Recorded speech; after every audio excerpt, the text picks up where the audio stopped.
out there listening. I'm gonna read the third part of my nightmare soon, but I wanted to talk about a couple things that have been kind of weighing on my head since being vocal enough to talk about this and say something and do something, as it were. Oh, I can't find my hairbrush, so I'll just use this comb.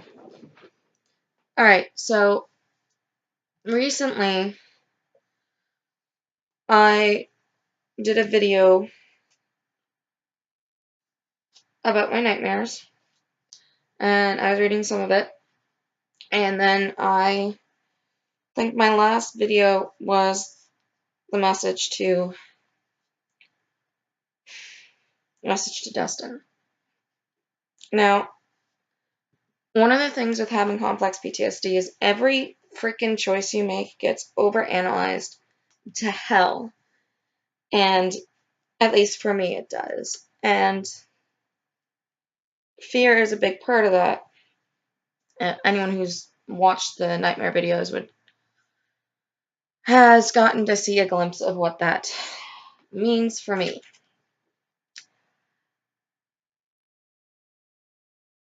I was thinking about the whole concept of it's the internet and anyone and everyone can watch these videos.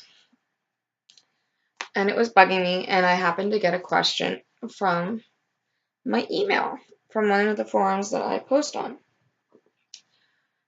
They had watched my video because I am a strong believer in I don't need likes or subscriptions. I don't care if you do. The whole purpose of this is just to really work out shit. So anyway, they asked me how I felt about the fact that he could figuratively watch it. I got a pit in my stomach right now. I'm trying very hard not to get sick. I puke sometimes when I think about, yeah. Anyway, so the answer to that question is, part of me would be very happy to know that I finally got to say my 2 cents to him. It's not the kind of closure I want, but it would be something, I guess. But there's no real way for me to know.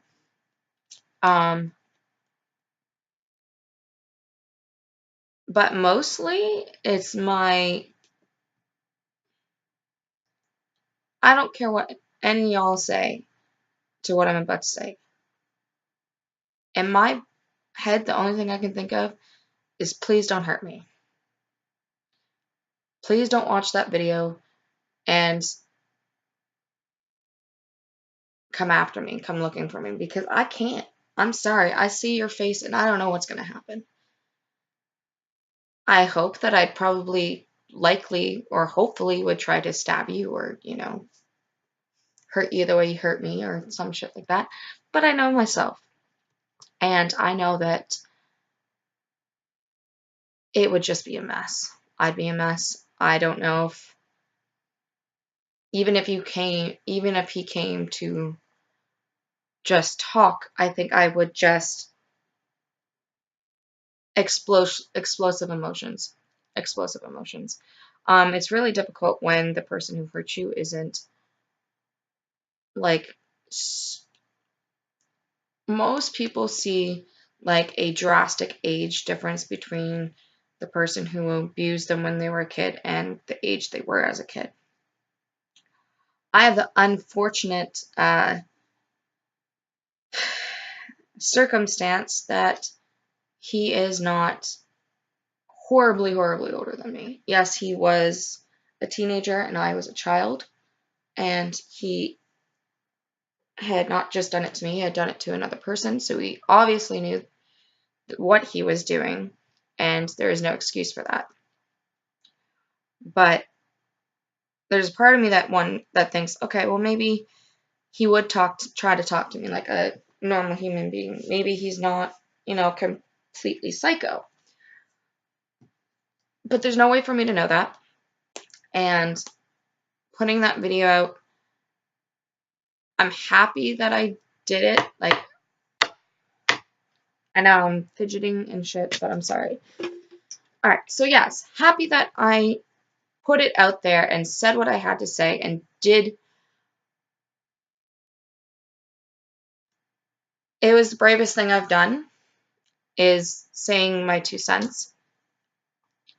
But bravery when you have complex PTSD is shortly lived. And now I'm just in PTSD mode where I've been checking every exit. I've been super observant and, well, keep thinking that the worst is going to happen. So, yeah. All right. Now, I did say that I would be reading the next part of my nightmare. I can't sit here and say it doesn't help to read it, because it does. It puts things in perspective for me, helps me realize that it's not real, that it is just a nightmare, that it's not happening. But there is this intense fear when you know that the person who hurt you is still out there. Especially in my case, no one, when I first told the truth, believed me. A product of being brought up in foster care, and a very huge downfall, is when something bad happens to you, you get one or two reactions. What did you do to deserve it? And it didn't happen. That kind of thing doesn't happen in homes like ours. That kind of thing doesn't happen to us. My son would never do something like that. You know what? He did.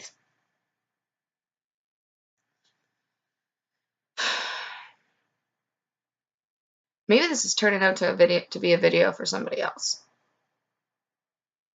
I guess it is. In a way. I mean, I wonder if the people I once called mom and dad are watching. And you guys were, to me, you were everything.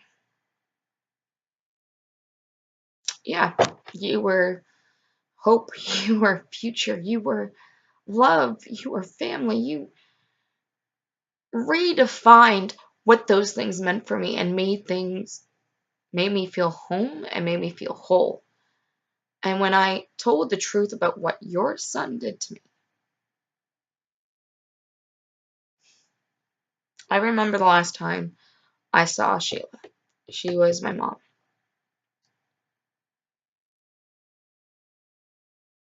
I was both happy to go because I'd be away from Dustin, but and excited because I thought I was going to come back. I thought it would be like going to camp and that we'd be gone for a little while, that Dustin would get in trouble for what he did, and then we'd come back.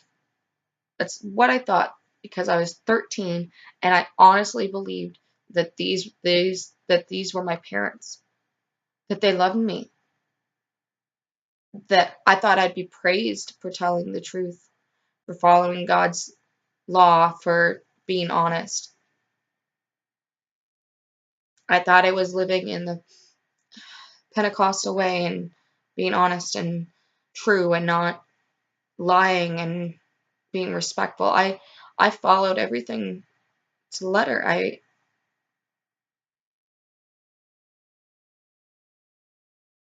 I tried to be exactly the mold you wanted me to be.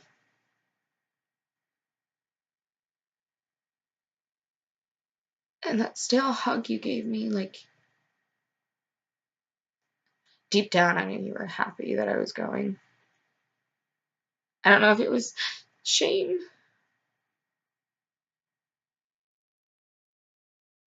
hate.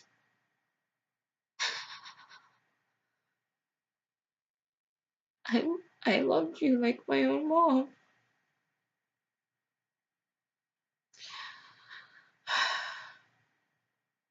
but blood ties can be strong.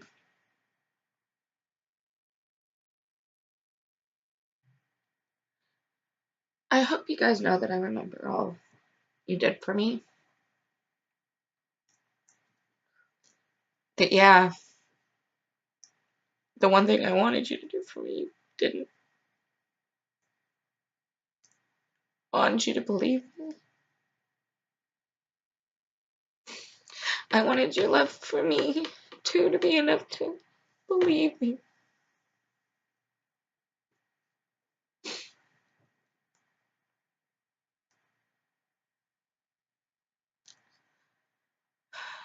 I remember all those times practicing for choir.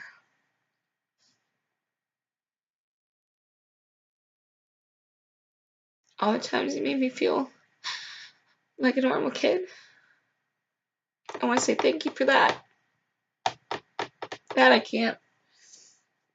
No matter how bad Dustin made things, you and Carl were good. You were good parents to me, which made it very hard as I grew up to recognize that that wasn't enough. Like, I should have been protected.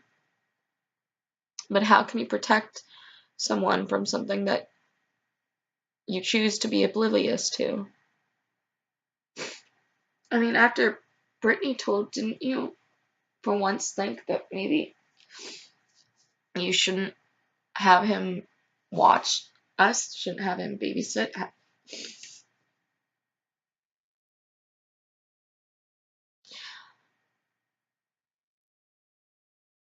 I wish you knew. I wish you knew how he treated me. I wish you could understand what it was like to have someone treat you like a sibling and family, and that they loved you, but at the same time have a look in their eyes that just, I knew better than to say no.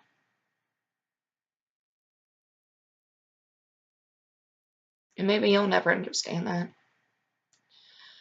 Maybe you will always think your son was a saint and still is, or some shit like that.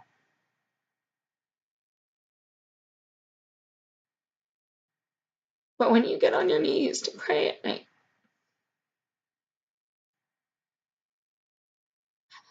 and you say your prayers to God, and you ask for whatever it is that you pray for,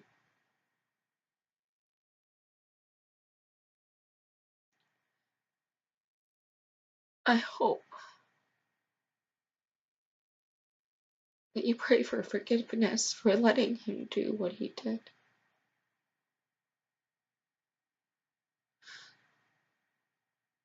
That you were oblivious to what he was doing.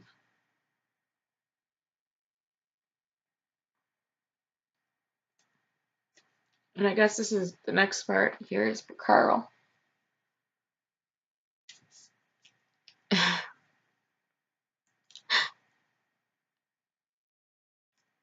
I still have the urge to call you Dad when I'm talking about you. I think about that house and growing up there and what it was like to have a whole family and to have Dad that would pick me up when I fell and loved me with his whole heart and raised me and taught me what it is to have family values, to keep a household strong.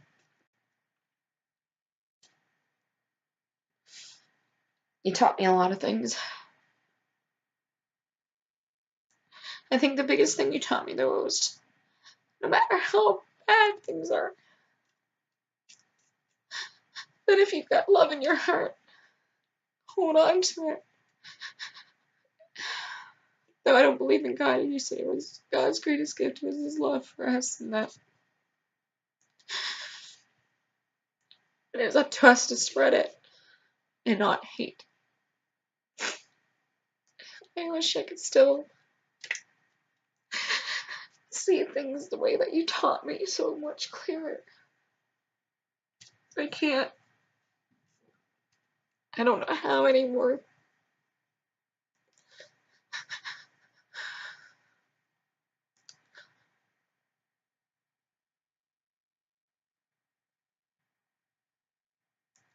I know you tried to raise him well, and I know that deep down you both cared about me and my real brother, and I know you're probably not even watching this.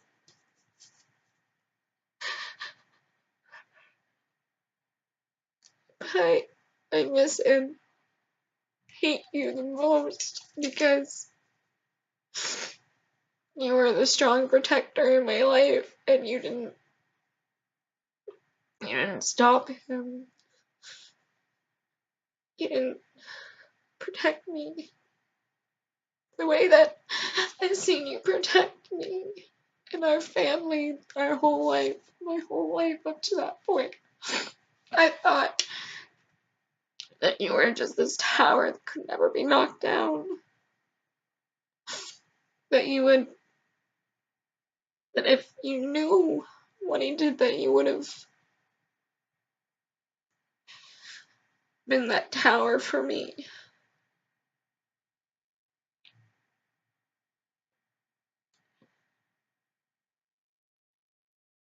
When I say that he took family from me, he took you from me. He took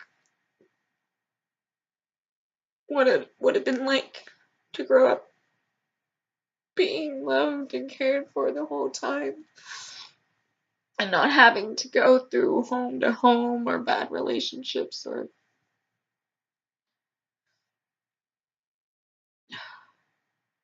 I don't know if my feelings about God would have been the same growing up there. I mean, had Dustin not hurt me, maybe I would have been something else. But I'm this now. This thing that is trying to find who they are and what they have the potential of getting to be, despite having so much baggage and so much hate that I can't get rid of. I want to forgive. I want to do it so bad, and I can't. How can you forgive someone when they don't give you the option? How can I possibly logically say that he's not a monster anymore when I have no other choices? How can I ever see your child, your son, as anything more than vile when none of you will admit what he did, when he won't admit what he did? When people say they need closure, it's not because they want you to say you're sorry or that you did something wrong, because I know I'm never gonna get that. I know I'm never gonna get that because he doesn't want to go to jail or some fucked up shit, but that I don't know. I don't know why he would feel that it is better to leave this rock, this elephant in the room that will never ever pass. I wish there was some way that I could forgive you for letting him hurt me, forgive all the pains, so that I could keep remembering the good stuff.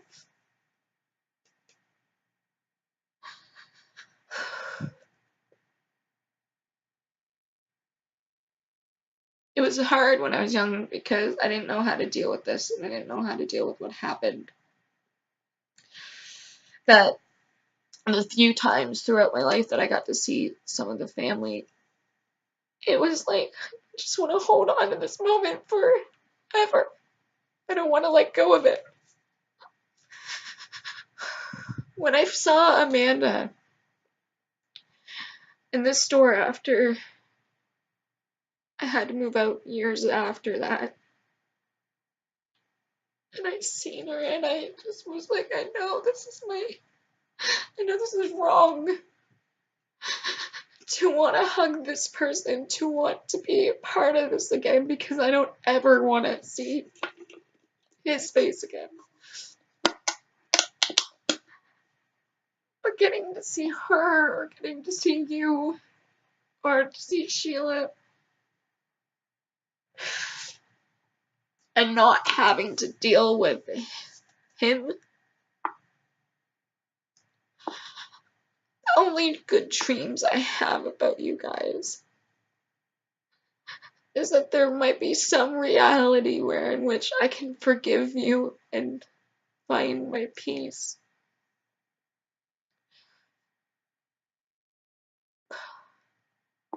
But I don't think I'll ever find it.